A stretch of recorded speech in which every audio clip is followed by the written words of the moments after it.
Greetings to all viewer, this is Sonam Singh. हमारे आज के वीडियो में हम लोग एक इम्पॉर्टेंट टॉपिक को कवर करेंगे जो आपका एजुकेशन टेक्नोलॉजी सब्जेक्ट है। उसके अंदर various types of teaching strategies. इसके पहले के वीडियो में हमने difference between teaching method and teaching strategy किया हुआ था, और आज के वीडियो में हम जो विभिन्न प्रकार की शिक्षण नीतियाँ होती हैं उनमें से केवल एक ले रहे हैं, उसी को डिटेल में करेंगे। तो आइए देखते हैं। हमारी जो पहली टीचिंग स्ट्रैटेजी है इसका नाम है लेक्चर स्ट्रैटेजी। इसको कहते हैं हिंदी में व्याख्यान नीति। व्याख्यान, जैसा कि इसके शब्द से ही पता चल रहा है, व्याख्यान का मतलब क्या होता है? व्याख्यान का मतलब होता है कि जो कोई चैप्टर होता है, किसी लेसन को भाषण के रूप में पढ़ाना। जैसे जो भाषण दिया जाता है जिसमें कि जो टीचर है, टीचर एक स्पीकर के रोल में रहता है। वो एक स्पीकर की तरह, एक वक्ता की तरह अपना वक्तव्य देता है, और जो स्टूडेंट होते हैं वो लिसनर होते हैं। और कई बार इसका जो डीमेरिट है, डीमेरिट यही होता है कि कई बार जो स्टूडेंट होते हैं वो केवल पैसिव लिसनर बन जाते हैं, क्योंकि जो लेक्चर स्ट्रैटेजी होती है या लेक्चर मेथड होता है, इसमें जो टीचर है ये टीचर सेंटर्ड होता है, टीचर ऑल इन ऑल होता है, और बच्चे जो है वो सेकेंडरी रोल में रहते हैं। वो केवल लिसनर बनते हैं, केवल सुनते हैं उसको, तो कई बार वो पैसिव लिसनर बन जाते हैं। तो आइए देखते हैं जो लेक्चर स्ट्रैटेजी है। व्याख्यान का तात्पर्य किसी भी पाठ को भाषण के रूप में पढ़ाने से है। शिक्षक किसी विषय विशेष पर कक्षा में व्याख्यान देते हैं तथा छात्र निष्क्रिय होकर सुनते रहते हैं। निष्क्रिय मीन्स होता है पैसिव लिसनर। यह विधि उच्च स्तर की कक्षाओं के लिए उपयोगी मानी जाती है। जो हायर क्लासेस होती हैं उनके लिए ये जो लेक्चर स्ट्रैटेजी है वो यूज़फुल मानी जाती है, और छोटे बच्चों के लिए तो ये बिल्कुल ही अनुपयोगी विधि है, बिल्कुल अमनोवैज्ञानिक और अनुपयोगी कही जाती है। तो ये विधि जो है केवल बड़े बच्चों के लिए, उच्च स्तर के जो स्टूडेंट होते हैं उनके ही लिए यूज़फुल होती है। व्याख्यान विधि में विषय की सूचना दी जा सकती है, किंतु छात्रों को स्वयं ज्ञान प्राप्त करने की प्रेरणा तथा प्राप्त ज्ञान के व्यवहारिक प्रयोग की क्षमता नहीं दी जा सकती। व्याख्यान विधि में यह जानना कठिन होता है कि छात्र किस सीमा तक शिक्षक द्वारा प्रदत्त ज्ञान को सीख सके हैं, क्योंकि लेक्चर मेथड में जो टीचर होता है वो केवल लेक्चर देता है और स्टूडेंट जो है वो उसको सुनते हैं। तो इसमें पता ही नहीं चल पाता है कि टीचर ने जो भी चैप्टर को लेक्चर स्ट्रैटेजी के थ्रू जो उसने पढ़ाया है, जो ज्ञान दिया है, वो बच्चों ने एक्चुअली उसको सीखा है कि नहीं सीखा, उनको कुछ समझ आया कि नहीं आया, इस बात का पता नहीं चलता है। इसीलिए छोटे बच्चों के लिए तो ये बिल्कुल भी उपयोगी नहीं है।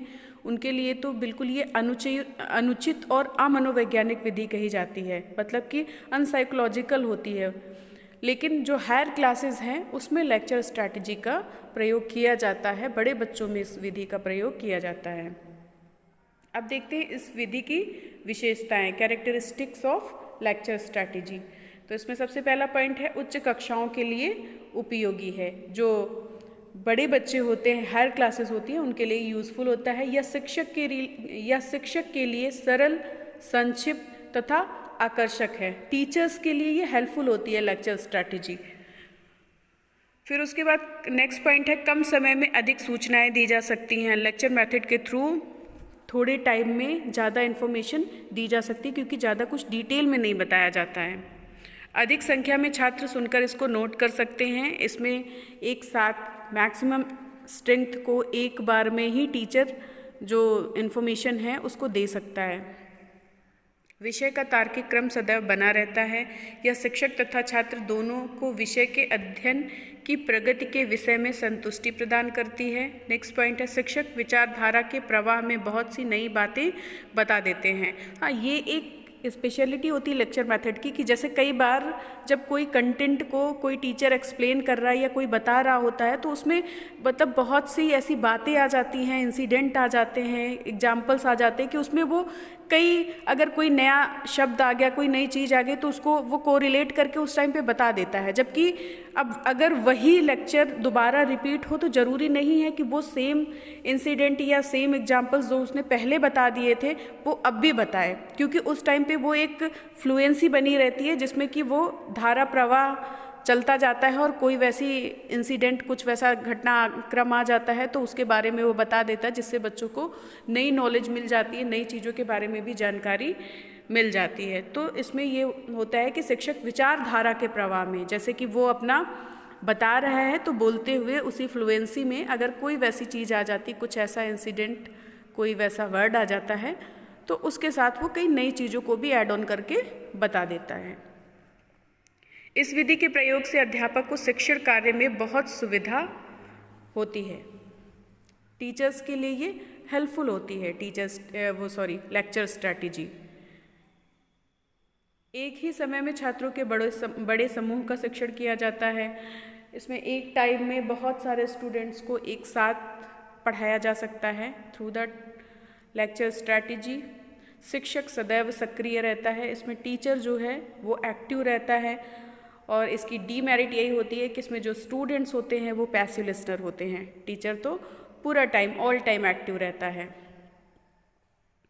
यदि शिक्षक इस विधि का प्रयोग कुशलता से करे तो छात्रों को आकर्षित किया जा सकता है, साथ ही उनके पाठ के लिए रुचि उत्पन्न की जा सकती है।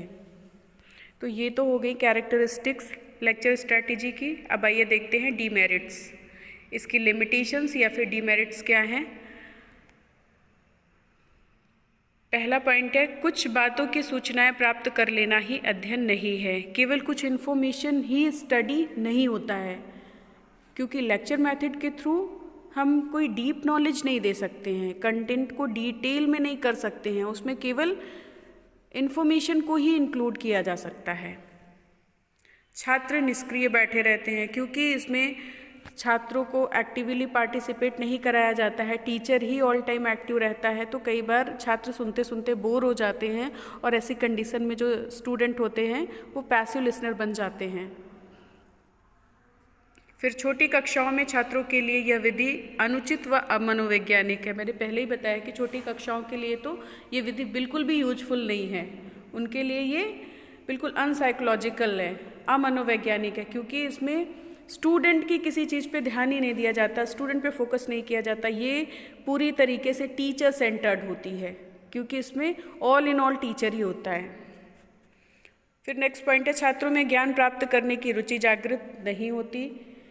फिर अगला पॉइंट है, छात्रों की मानसिक शक्ति में किसी प्रकार का विकास नहीं होता है, क्योंकि बच्चा ज़्यादा सोचता विचारता है ही नहीं, इस पर ध्यान ही नहीं देता, वो केवल सुनता रहता है, तो इसलिए उसकी मानसिक शक्ति का विकास नहीं होता है। इस प्रकार से प्रदत्त ज्ञान अस्थायी होता। अस्थायी मीन्स लेक्चर स्ट्रैटेजी के थ्रू जो नॉलेज मिलती है बच्चे को, वो नॉलेज टेम्परेरी होती है, परमानेंट नहीं होती, टेम्परेरी होती, थोड़े समय के लिए। व्याख्यान के बीच में यदि कोई छात्र कोई बात ना समझ पाए तो शेष व्याख्यान भी समझने में असमर्थ रहते हैं। व्याख्यान की सभी बातों को शीघ्रतापूर्वक लिखना छात्रों के लिए कठिन होता है। कई बार ये बहुत डिफ़िकल्टी होती है कि जैसे जो टीचर है वो बोल रहा है, वो लेक्चर दे रहा है और उसी टाइम पे बच्चा बिना रिपीट करे उसके साथ साथ उसी फ्लो में राइटिंग कर ले, उसको लिख ले, ये मुश्किल होता है थोड़ा। फिर गुरु शिष्य शिक्षण सिद्धांत की अवहेलना यह विधि करती है। नेक्स्ट पॉइंट है, व्याख्यान विधि में श्रवणेंद्रिय के अतिरिक्त अन्य ज्ञानेंद्रियों का प्रयोग नहीं हो पाता। श्रवणेंद्रिय मीन्स होता है कि सुनने का, केवल हम कान से सुनते ही हैं तो केवल वही वर्क करती है, बाकी कोई वर्क नहीं होता है इसमें। विषय का प्रयोगात्मक पक्ष उपेक्षित रहता है, प्रैक्टिकल नॉलेज कोई हो नहीं पाती, प्रैक्टिकल एस्पेक्ट जो है उस पर ध्यान नहीं दिया जाता है। इसमें शिक्षक न रहकर केवल वक्ता बनकर रह जाता है। इसमें जो टीचर होता है वो टीचर नहीं बन के बल्कि केवल स्पीकर बन के रह जाता है, वो पूरा टाइम केवल बोलता है, केवल अपना जो कंटेंट जो भी उसकी क्लास है उतनी क्लास भर में वो केवल व्याख्यान दे के चला आता है। तो जो टीचर का होता है कि टीचर को एक्सप्लेन करना है, कॉन्सेप्ट को क्लियर करना है, बच्चों के साथ इंटरैक्शन बनानी, वो सारी चीज़ें इसमें नहीं हो पाती हैं और टीचर केवल स्पीकर बन के रह जाता है। यह मनोवैज्ञानिक विधि नहीं है। ये जो स्ट्रैटेजी है ये बिल्कुल भी अनसाइकोलॉजिकल है, अमनोवैज्ञानिक है, मनोवैज्ञानिक नहीं है। अब है नेक्स्ट पॉइंट, सुधार के लिए सुझाव। मीन्स कि कौन से ऐसे सजेशंस हैं जिनको कि अगर हम इस स्ट्रैटेजी में इन्वॉल्व कर लें, इनका ध्यान रखें, तो हम अपनी लेक्चर स्ट्रैटेजी को और इम्प्रूव कर सकते हैं और अच्छा बना सकते हैं। तो पहला पॉइंट है, आवश्यकता अनुसार श्यामपट्ट का उपयोग किया जाना चाहिए। जैसे कि हम लेक्चर दे रहे हैं लेकिन उसमें अगर कुछ ऐसी इम्पोर्टेंट चीज़ है, कोई ऐसी इम्पोर्टेंट डेट आ गई, कोई ऐसा इम्पोर्टेंट पॉइंट आ गया, तो उसके लिए हमें ब्लैक बोर्ड का भी यूज़ करना चाहिए। ब्लैक बोर्ड पे उसको लिखना चाहिए, अंडरलाइन करना या इंसर्कल करना, जैसी भी रिक्वायरमेंट है उसके अकॉर्डिंग हमें ब्लैक बोर्ड का यूज़ करना चाहिए। फिर नेक्स्ट पॉइंट है, उचित सहायक सामग्री का प्रयोग किया जाना चाहिए कि मतलब हमारे कंटेंट के अकॉर्डिंग जो भी उससे रिलेटेड टीचिंग एड है उसको भी यूज़ करना चाहिए। कोई भी टीचिंग एड हम अपने कंटेंट के अकॉर्डिंग यूज़ कर सकते हैं। फिर उसे सामान्यीकरण के सिद्धांत पर जोर देना चाहिए। सामान्यीकरण का सिद्धांत जो प्रिंसिपल ऑफ जनरलाइजेशन होता है उस पर फोकस करना चाहिए। फिर हमारा नेक्स्ट पॉइंट है, बालकों को कम बताकर उन्हें ऐसे अवसर प्रदान करने चाहिए जिससे वे अपने पूर्व ज्ञान के आधार पर अपने परिश्रम व अनुभव से अधिक ज्ञान प्राप्त कर सकें। अपने पूर्व ज्ञान के आधार पर अपने परिश्रम व अनुभव से अधिक ज्ञान प्राप्त कर सकें। मीन्स कि ऐसी सर्कमस्टेंसेस क्रिएट करनी चाहिए, ऐसे चांसेस देने चाहिए बच्चों को जिससे वो अपने प्रीवियस नॉलेज के बेस पे और भी नॉलेज जो है वो इन्हेंस कर सकें। व्याख्यान में छात्रों को क्रियाशील रखने के लिए उनसे समय समय पर प्रश्न पूछे जाने चाहिए।